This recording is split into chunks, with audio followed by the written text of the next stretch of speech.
The dust swirled in angry crimson clouds across what remained of Winifred Zachary's homestead, threatening to erase all evidence that a life had once flourished here. Arizona Territory, 1878, a harsh land that took as easily as it gave. Winifred's hands, once soft from her life back east, now cracked and calloused, clutched the charred timber that had once been her front porch. The fire had consumed everything she'd built over 3 years of hard work: the small ranch house, the barn, even the chicken coop where she'd gathered eggs just yesterday morning. "Gone," she whispered, her voice breaking. "All gone." She hadn't noticed the rider approaching through the dust storm until his horse snorted, startling her. Squinting through tears and grit, Winifred made out the silhouette of a man dismounting a sturdy buckskin. He moved with the easy confidence of someone who'd spent his life in the saddle. Yancey Guthrie removed his hat and held it against his chest, a gesture of respect before the devastation. His weathered face revealed little emotion, but his eyes, sharp and observant, took in everything. The burnt homestead, the slaughtered livestock, the lone woman kneeling in the dirt. "Madam," he said simply, his voice low and steady.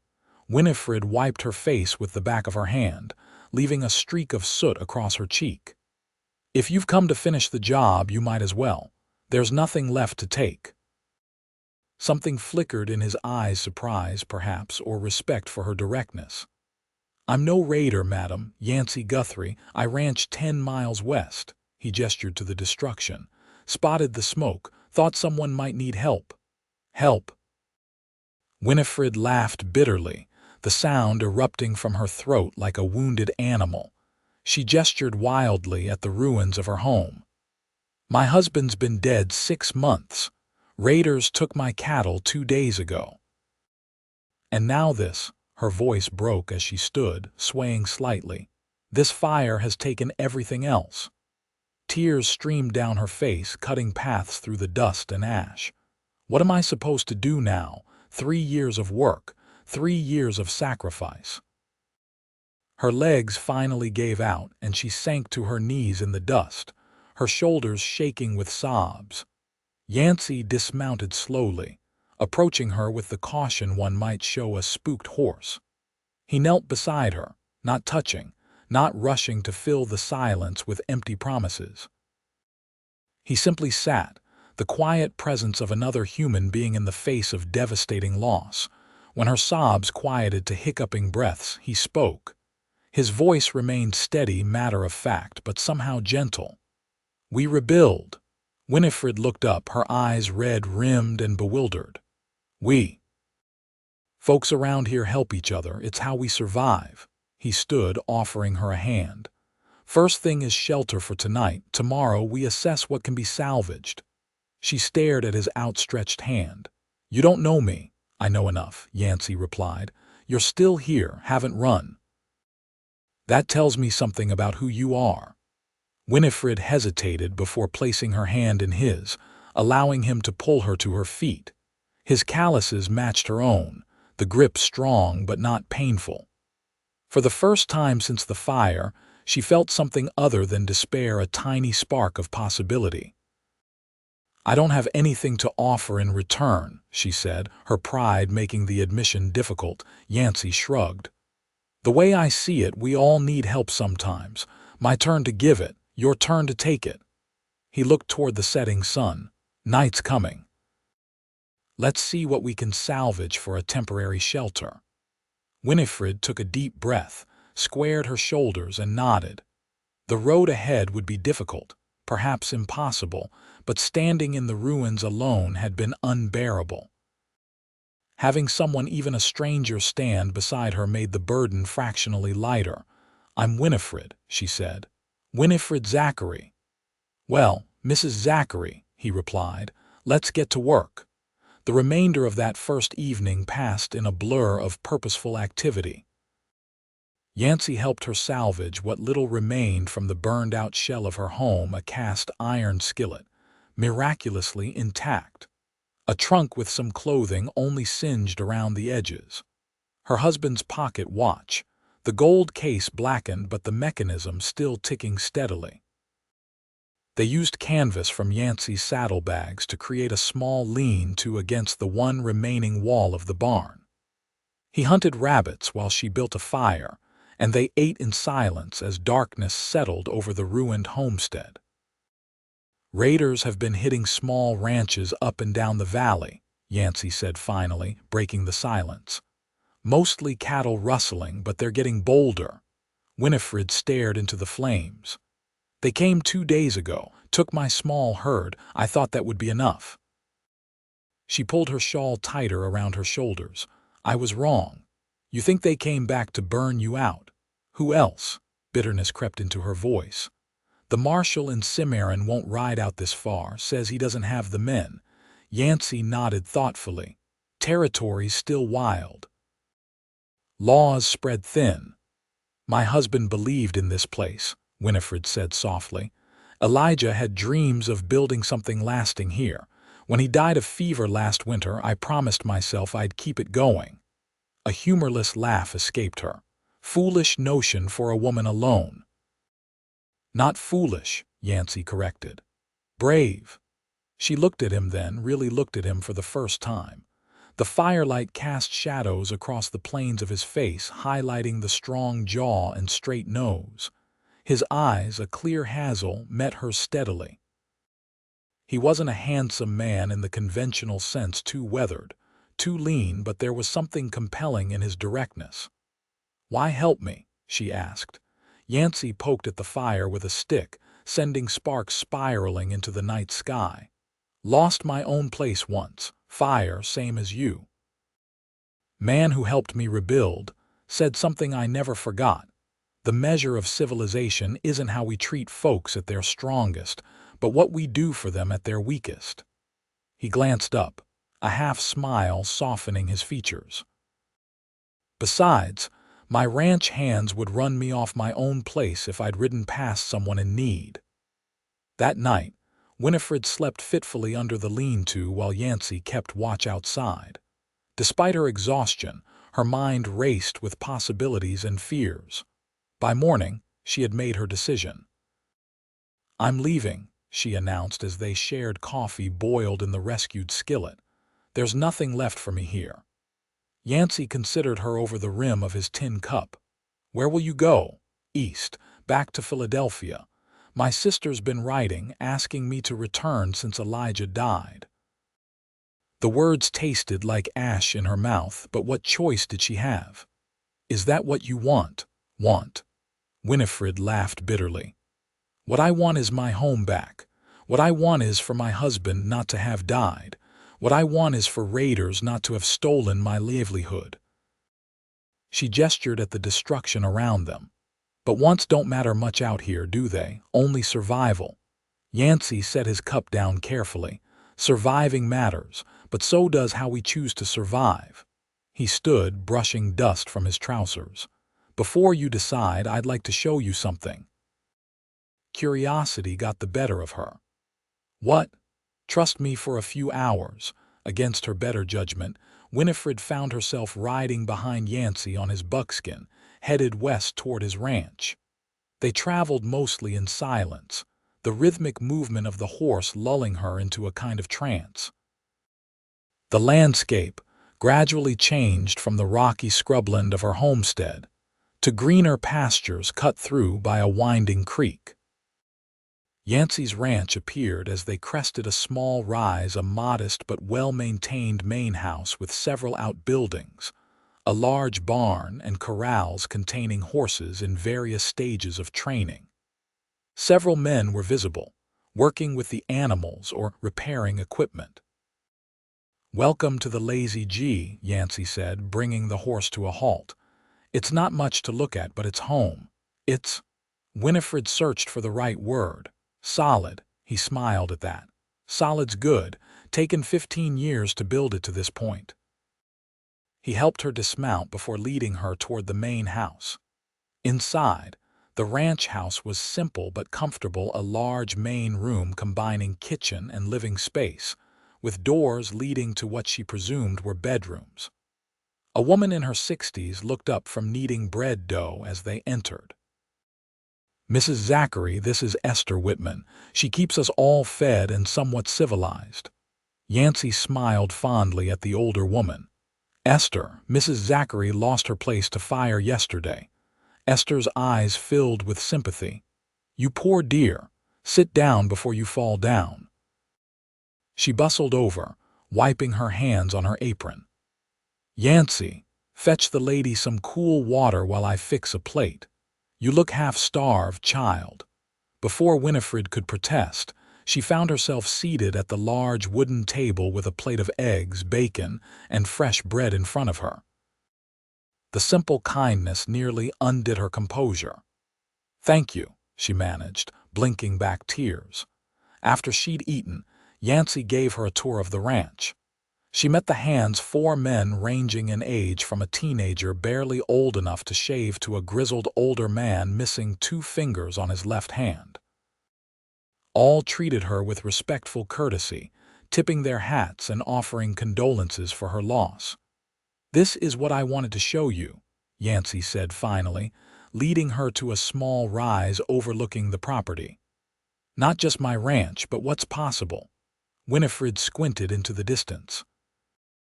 "I don't understand. When I came here 18 years ago, there was nothing, just open range, wild as can be." He gestured toward the thriving ranch below. "I built it piece by piece, some days nothing but willpower keeping me going." "You didn't do it alone," Winifred pointed out. "You have hands, Mrs. Whitman. Now I do. First 5 years it was just me in a one-room shack." His expression turned somber. "Then came the fire, lightning strike, lost everything I'd built." Winifred turned to study his face. "What did you do?" Sat in the ashes and thought about giving up. The corner of his mouth lifted in a rueful smile. "Then old Jeremiah Thompson rode up, rancher from the next valley over. Didn't know me from Adam, but he helped me rebuild. Said neighbors look after neighbors." Yancey's eyes met hers. "That's the other thing I wanted to show you. Out here, we're only as strong as the bonds between us." "It's different for me," Winifred said softly. "I'm a woman alone." "You don't have to be alone." He held up a hand when she stiffened. "I'm not proposing anything improper. I'm offering you work, shelter while you rebuild. There's a cabin on my property built for a hand who moved on last spring. You could stay there.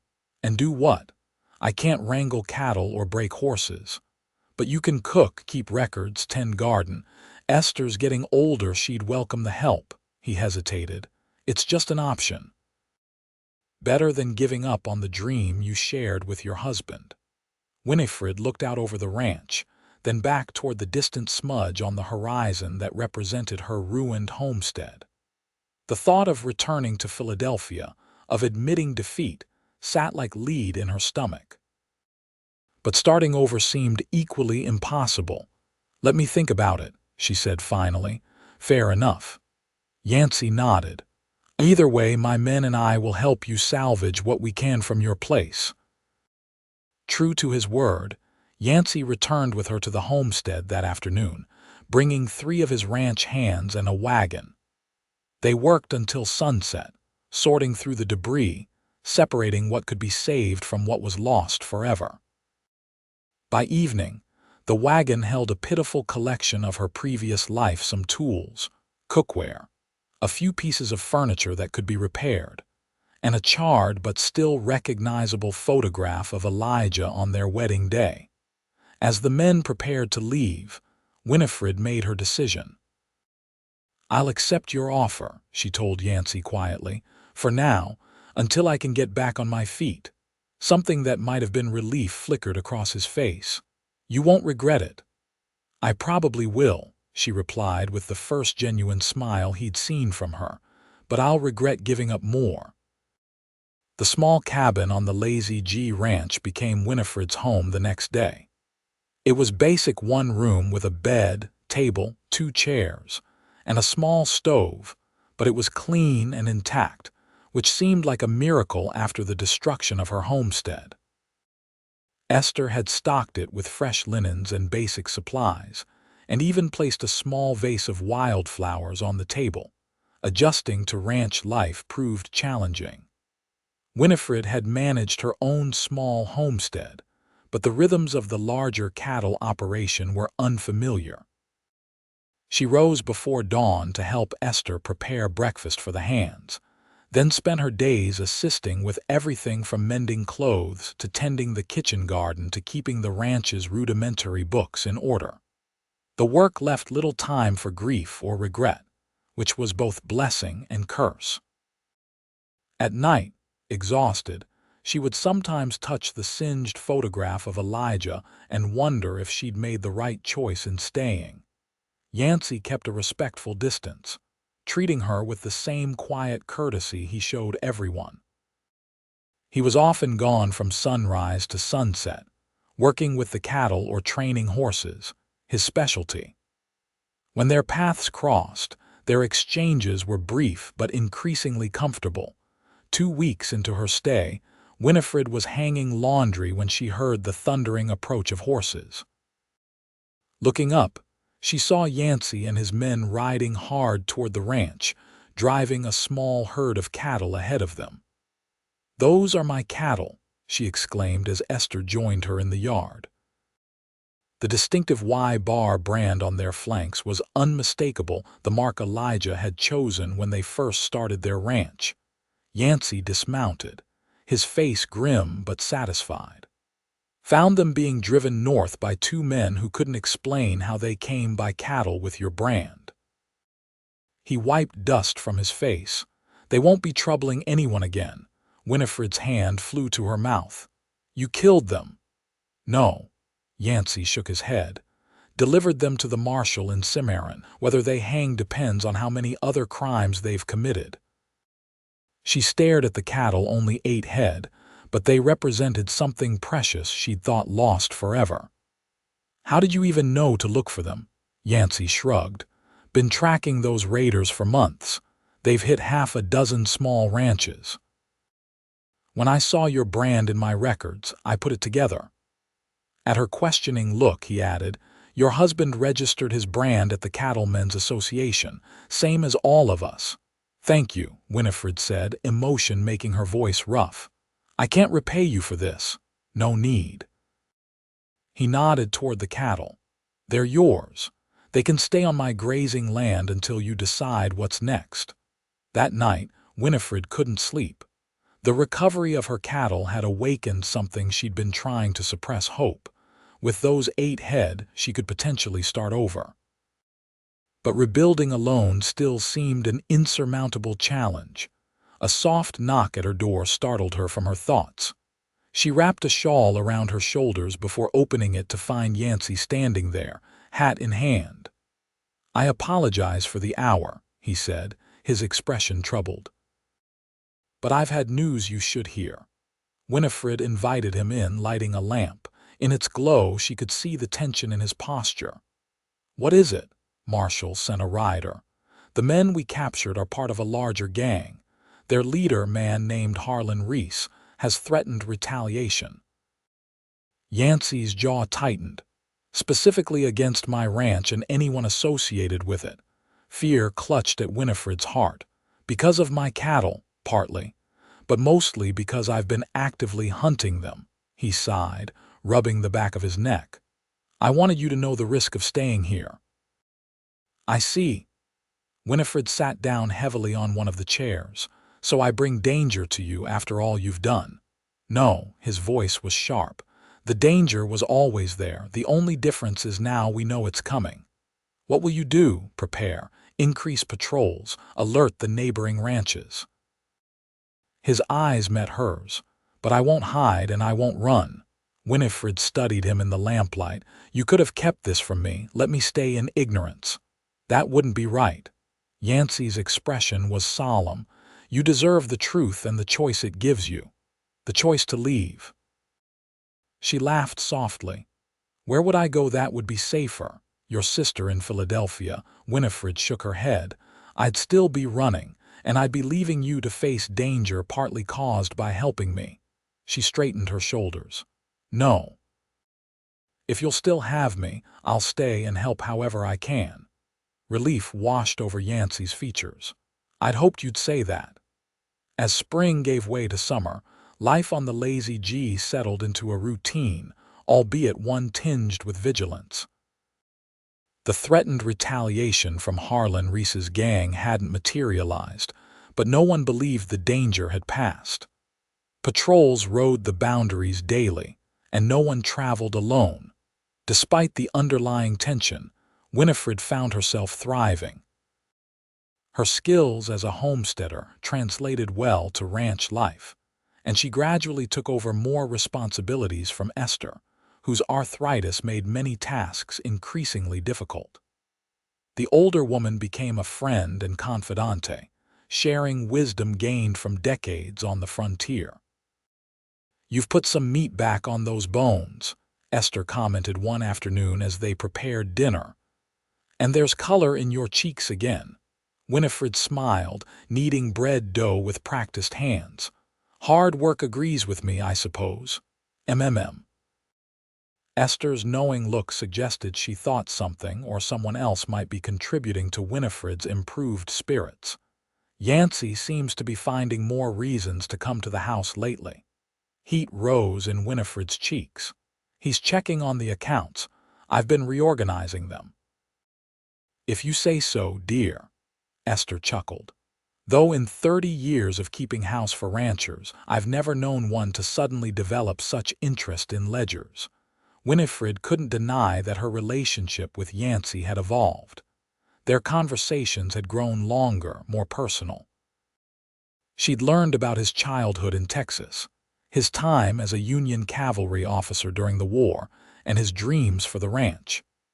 In turn, she'd shared stories of her life in Philadelphia, her whirlwind courtship with Elijah, and their journey west to build a new life. What had begun as grudging respect had developed into friendship, and lately, something more that neither of them had acknowledged openly. Winifred found herself looking forward to their evening conversations on the porch after supper, when the day's work was done and a brief peace settled over the ranch. One such evening in late July, they sat watching a spectacular sunset paint the sky in shades of orange and gold. A comfortable silence had fallen between them when Yancey suddenly spoke. "I rode by your homestead today." Winifred tensed. She hadn't returned since salvaging what she could after the fire. "Why?" "Been thinking." He leaned forward, elbows on his knees. "The land's still good. Water source is intact. Foundation of the house survived." "It's not for sale," she said sharply. Yancey looked surprised. "Never thought it was." He hesitated. "I was thinking it could be rebuilt." "With what money, what resources?" Frustration edged her voice. "I'm grateful for the work here, but what I earn barely covers my needs, let alone the cost of rebuilding. Your cattle have calved, herds up to 15 head now." He met her eyes directly. "And I've set aside lumber supplies." Winifred stared at him. "Why would you do that?" "Because you never gave up on it." "Not really." His voice softened. "Every time you talk about when I go back or once I rebuild, I can see it in your eyes. That land matters to you." Tears threatened, and she blinked them back. "It was the first place that felt truly mine. Elijah and I built it together, but I'd put as much sweat into that soil as he had." "I know." Yancey reached out, hesitated, then gently covered her hand with his. "That's why I want to help you reclaim it." The warmth of his hand sent an unexpected thrill through her. "I can't ask that of you."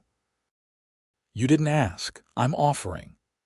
His thumb traced a small circle on the back of her hand.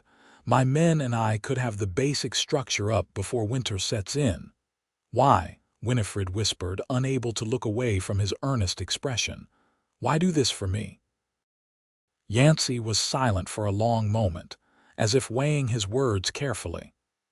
"Because seeing you brought low that day in the dust broke something in me," he finally said, his voice rough with emotion. "And watching you fight your way back has healed parts of me I didn't know were wounded." The honesty in his words stole her breath. "Yancey, A shout from the bunkhouse interrupted whatever she might have said. One of the hands was running toward them, rifle in hand. "Riders coming," the young man called. "At least 10 moving fast." Yancey was on his feet immediately, all trace of tenderness replaced by alert readiness.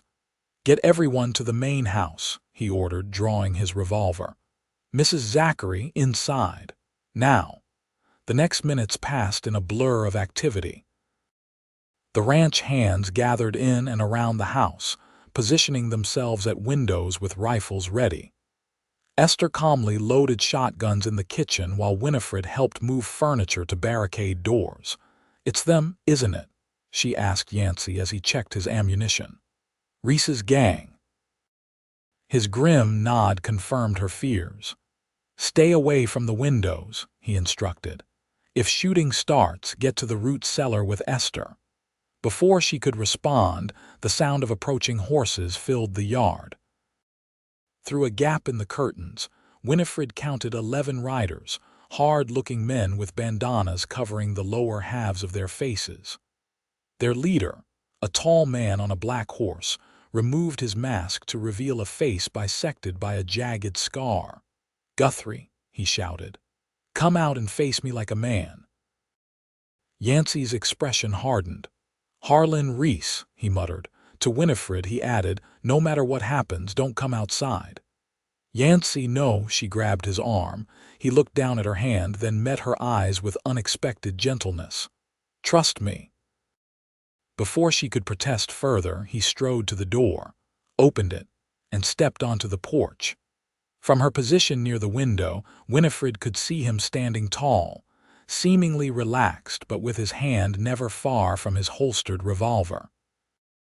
"You're trespassing on private property, Reese," Yancey called, his voice carrying clearly in the evening air. The scarred man laughed. "Won't be trespassing long. Soon it'll be ownerless land." He gestured to his men. "You cost me 2 good riders, Guthrie.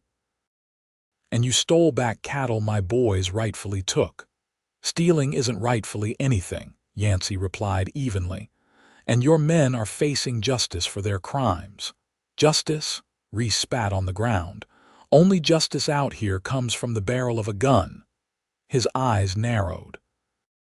"I hear you're harboring a woman from one of the homesteads we burned. That makes her my business too." Winifred felt a chill at his words. Inside the house, she was aware of the ranch hands' shifting position, rifles trained on the raiders through windows and gaps in the walls. "Mrs. Zachary is under my protection," Yancey said, his voice hardening. "As is everyone on this ranch. You'd be wise to ride away while you still can." Reese smiled, the expression making his scarred face even more grotesque. "That sounds like a threat, Guthrie. Just stating facts." "You're outnumbered and outgunned." Yancey gestured slightly, and for the first time, Reese seemed to notice the rifle barrels protruding from various points around the house. "My men are expert marksmen. First sign of trouble, they start shooting." Uncertainty flickered across Reese's face, quickly replaced by anger. "This isn't over," he snarled. "You sleep sometime. Your men can't watch everywhere at once." "Actually, we can," came a new voice. From the trees beyond the corral emerged Marshal Davies from Cimarron. Accompanied by at least 15 armed men, a hastily assembled posse that had apparently flanked Reese's gang while they were focused on Yancey. "Harlan Reese," the marshal called, "you and your men are under arrest for rustling, arson, and murder." Chaos erupted. Several of Reese's men drew weapons, resulting in an immediate volley of gunfire from the posse and the ranch house. Winifred ducked down as bullets shattered the window above her, showering her with glass. The gunfight was brief but intense. When she dared to look again, 3 of the raiders lay motionless on the ground. The others, including Reese, had thrown down their weapons and sat with hands raised as the marshal's men disarmed them. But Yancey was nowhere to be seen. Heart pounding, Winifred rushed to the door, ignoring Esther's cry to stay inside. The scene in the yard was chaotic: wounded men groaning, horses stamping nervously, the acrid smell of gunpowder hanging in the air. Then she saw him, a crumpled form at the edge of the porch. Blood pooled beneath him, spreading across the weathered boards. No. The cry tore from her throat as she ran to him, dropping to her knees beside his still form. "Yancey! Yancey, please!" His eyelids fluttered, then opened. Pain creased his features, but his gaze focused on her face. "Told you. Stay inside," he managed, the words barely audible. "Don't you dare," she sobbed, pressing her hands against the wound in his side. "Don't you dare leave me." The corner of his mouth lifted slightly. "Not planning to." The next hours passed in a blur of fear and desperate hope. The ranch hands carried Yancey inside while the marshal's men took the raiders into custody. Esther, experienced with frontier medicine, cleaned and stitched the bullet wound with Winifred's assistance. "Bullet went clean through," the older woman reported. "Missed anything vital, far as I can tell. If infection doesn't set in, he should recover." Winifred nodded, too exhausted and emotionally drained to speak. She sat beside Yancey's bed through the night, bathing his fever-hot skin with cool cloths, forcing sips of water between his cracked lips when he briefly regained consciousness. By morning his fever had broken. When he opened his eyes, clear and lucid for the first time since the shooting, Winifred was dozing in the chair beside him. "You look terrible," he said softly. She startled awake, relief washing over her at the sight of his alert gaze. "You're one to talk." A weak smile crossed his features. "Reese." The marshal took him and what's left of his gang to Cimarron. She poured water from a pitcher, helping him lift his head to drink. "3 of them died in the gunfight." Yancey grimaced as he settled back against the pillows. "How did Davies know to come?" He didn't say, just arrived at the perfect moment. Winifred hesitated, then admitted, "I thought I'd lost you." Something softened in his expression. "Takes more than one bullet to finish me." "Don't joke," she whispered, tears threatening again. "When I saw you lying there," her voice broke, "I realized I couldn't bear to lose you too." Yancey's hand found hers, his grip surprisingly strong for someone so recently at death's door. "Win," he said, using the nickname only he had adopted, "I'm not going anywhere." The conviction in his voice melted something that had been frozen inside her since Elijah's death. She leaned forward, pressing her forehead against their clasped hands, and allowed herself to cry not the desperate sobs of that day in the dust, but cleansing tears of relief and possibility. Yancey's recovery was slow but steady. Unable to manage the physical demands of ranching during his convalescence, he found himself confined to the house, where Winifred had essentially taken over his bedroom. The arrangement raised eyebrows among some of the hands, but Esther's presence as chaperone prevented any serious gossip. As August ripened toward September, Yancey graduated from bed to chair, then to short walks around the house. Through it all, Winifred remained his constant companion, balancing her care for him with her duties around the ranch. One evening, as they sat on the porch watching fireflies rise from the grass, Yancey broached the subject they'd been avoiding. "Marshal Davies came by while you were in town yesterday." Winifred glanced at him. "What did he want?" "To tell me that Reese and his remaining men have been sentenced. Hanging for Reese, prison for the others." Yancey's expression remained neutral. "He also mentioned that the territorial governor has approved compensation for victims of the gang's crimes, including you." Hope flickered in Winifred's chest. "Compensation? Enough to rebuild your homestead, if that's still what you want." The question hung in the air between them, laden with unspoken implications. Before his injury, Winifred had been certain that reclaiming her homestead was what she wanted. Now she found herself hesitating. I don't know any more, she admitted softly. Yancey turned to face her, his movement still careful to avoid pulling at his healing wound. "Win, there's something I need to say." The seriousness in his tone made her heart beat faster. "Yes, these past months having you here." He paused, seeming to search for words. "It's changed things." "Changed me. For the better, I hope," she said, attempting lightness despite the tension coiling in her stomach. "Definitely for the better." His smile was brief but genuine. "I never thought I'd want to share this life with anyone. Been on my own so long, it seemed like the natural order of things." He took a deep breath. "Then you came along, stubborn and proud and hurting, and somehow worked your way into every corner of this place. And my heart." Winifred sat very still, hardly daring to breathe. "Yancey, let me finish," he said gently. "I know you came here out of necessity, not choice. I know you had plans, dreams of your own, and I respect that. If rebuilding your homestead is still what you want, I'll help you do it." His eyes, warm in the fading light, held her steadily. "But I'm hoping you might consider another option." "What option?" she whispered, though she thought she already knew. "Stay, not as my employee or my friend, but as my wife." The words came out in a rush. "I love you, Winifred Zachary. Have for a while now. Should have told you before Reese's bullet nearly took away the chance." Joy, bright and unexpected, bloomed in Winifred's chest, yet caution held her back from immediate acceptance. "What about my homestead? My independence? We could incorporate your land into the Lazy G. Run cattle on it, maybe build something new there someday." His hand found hers, fingers intertwining. "As for independence, I'm not looking for a housekeeper or a decoration. I want a partner, someone to share decisions, work, profits. This would be our ranch, not just mine." Tears pricked Winifred's eyes. "I never thought I'd love anyone after Elijah. Felt like a betrayal even to consider it.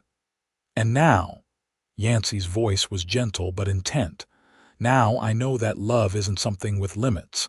My love for him doesn't diminish what I feel for you." She squeezed his hand. "And what I feel for you, Yancey Guthrie, is deeper and stronger than I ever thought possible after such loss." His smile transformed his weathered face. "Is that a yes?" "It's a yes," Winifred confirmed, laughing through her tears. "Though I warn you, I'm still stubborn and opinionated." "I'd be disappointed if you changed," Yancey murmured, leaning forward to kiss her for the first time, a gentle, questioning touch that quickly deepened as Winifred responded with the passion she'd been holding in check for months. When they finally broke apart, both breathless, Yancey rested his forehead against hers. "We'll rebuild together, not just structures but a life. That's my promise to you." "Together," Winifred agreed, the word feeling like a covenant. "That's all I need." They married in October, when the aspens had turned golden and the first crisp hint of winter sharpened the air. The ceremony took place on the porch of the ranch house, with Esther, the ranch hands, and a handful of neighbors as witnesses. Marshall Davies rode out from Cimarron to stand as Yancey's best man, while Esther served as Winifred's matron of honor. The territorial judge who performed the ceremony remarked that he'd rarely seen a couple who looked at each other with such clear-eyed understanding. "No romantic illusions here," he commented to Davies afterward. "Just two people who know exactly who they're choosing." Life on the Lazy G settled into new rhythms. Winifred's practical nature and business acumen complemented Yancey's ranching expertise. Under their joint management, the ranch expanded its operations, adding more cattle and developing Yancey's horse breeding program into one of the most respected in the territory. The following spring, they built a new house on Winifred's original homestead, not to replace the ranch house, but as a retreat and a symbol of reclaiming what had been lost. Larger and sturdier than her previous home, It featured a wide porch where they often sat in the evenings, watching the sunset paint the desert in vibrant hues. "Different view than the last time we were here together," Yancey commented on the day the house was completed. They stood arm in arm, surveying the new structure gleaming pale gold in the afternoon light. Winifred leaned against his shoulder, remembering that day nearly a year ago when she'd knelt weeping in the dust. "Everything's different. Better. Infinitely." She turned to face him. "I have something to tell you." Concern flickered across his features. "Everything all right, more than all right." Winifred took his hand and placed it gently against her abdomen. "We're going to have a child, in late autumn." Yancey's expression transformed from confusion to wonder. "A baby." "You're certain?" Esther confirmed it. Winifred laughed at his stunned expression. "I thought a man who delivers foals and calves wouldn't be so shocked by the prospect of his own child." "Different when it's yours," he managed, his voice rough with emotion. Dropping to one knee, he pressed his cheek against her still flat stomach. "Hello in there," he whispered. "Your ma and pa are waiting for you." The tenderness of the gesture brought tears to Winifred's eyes. She ran her fingers through Yancey's hair, marveling at how life could change so completely in the space of a year. Their son, William Elijah Guthrie, was born on a cold November night in 1879, arriving with a lusty cry that, according to Esther, boded well for his future as a rancher. He had Yancey's hazel eyes and Winifred's determined chin, a combination that seemed to predict both strength and stubbornness. Motherhood brought new challenges and joys for Winifred. She'd never considered herself particularly maternal, but the fierce love she felt for her son surprised her with its intensity. Watching Yancey with William revealed new facets of the man she'd married, a gentleness and patience she hadn't fully appreciated before. The years that followed brought prosperity to the expanded Lazy G Ranch. Winifred's original 8 cattle had multiplied to a respectable herd, and Yancey's horse breeding operation gained national recognition. They added a daughter, Rose Esther, to their family in 1882, completing what Winifred considered her greatest rebuilding project, a family she had once thought forever lost to her. In the summer of 1885, nearly 7 years after that fateful day when Yancey had found her kneeling in the ruins of her homestead, they hosted a gathering at the ranch to celebrate the wedding of one of their longtime hands to a young woman from Cimarron. As evening fell and lanterns were lit for dancing, Yancey found Winifred watching their children play tag with other youngsters. "Happy?" he asked, slipping an arm around her waist. She leaned into his embrace, contemplating the question. Beyond the immediate scene of celebration, she could see the thriving ranch, the result of their combined vision and hard work. Their children, healthy and joyful, represented a future she'd once thought impossible. "More than happy," she replied. "Grateful, for second chances, for you." She turned in his arms to face him. "Do you ever think about that day we met, when you found me in the dust?" Yancey nodded, his expression solemn. "Often. It was a turning point, though I didn't know it then." "You said we rebuild," Winifred recalled softly. "Just 2 words. But they changed everything." "Not the words," Yancey corrected. "Your courage to believe them, to get up and try again." "Our courage," she amended, rising on tiptoe to kiss him softly. "What we built together is stronger than anything I could have created alone." As if to punctuate her words, William came running up, his 5-year-old face alight with excitement. "Pa, Ma, come dance," he demanded, pulling at their hands. Laughing, they allowed themselves to be led to the area cleared for dancing, where fiddles played a lively tune. Yancey swept Winifred into his arms, spinning her in time to the music, his movements as sure and confident as the day he'd first ridden into her life. Around them, The ranch continued its evening routines, horses nickered in their stalls, cattle lowed in distant pastures. The windmill creaked as it drew water from deep within the earth. Life, persistent and resilient, flowing onward despite all attempts to thwart it. Later that night, after the guests had departed and their children slept, Winifred and Yancey stood on the porch of their ranch house, arms wrapped around each other against the slight chill of the desert night. "Sometimes I still can't believe how much has changed," Winifred murmured. From that moment in the dust to this, Yancey tightened his embrace. "Life's full of unexpected turns, good and bad. Mostly good lately," she acknowledged. "Though I keep waiting for the next challenge, the next thing we'll need to rebuild. Whatever comes, we'll face it the way we've faced everything else." His voice held absolute certainty. Together, Winifred nodded, secure in the knowledge that their shared strength had weathered storms that would have broken them individually. What they had built, their ranch, their family, their love, stood as testament to the power of those two simple words spoken that day among the ashes of her former life. We rebuild, not a promise of ease or perfection, but of perseverance, of partnership in the face of adversity, of the human capacity to rise from devastation and create something new and beautiful from the ruins. As the stars wheeled overhead in the vast Arizona sky, Winifred offered a silent prayer of gratitude for the twisting path that had led her here to this man, this family, this life built from the ashes of what had been lost. In the years that followed, the Lazy G Ranch became one of the most successful operations in the Arizona territory. William followed in his father's footsteps, developing a particular talent for horse breeding, while Rose surprised everyone by showing an aptitude for the business side of ranching, managing accounts with a precision that exceeded even her mother's.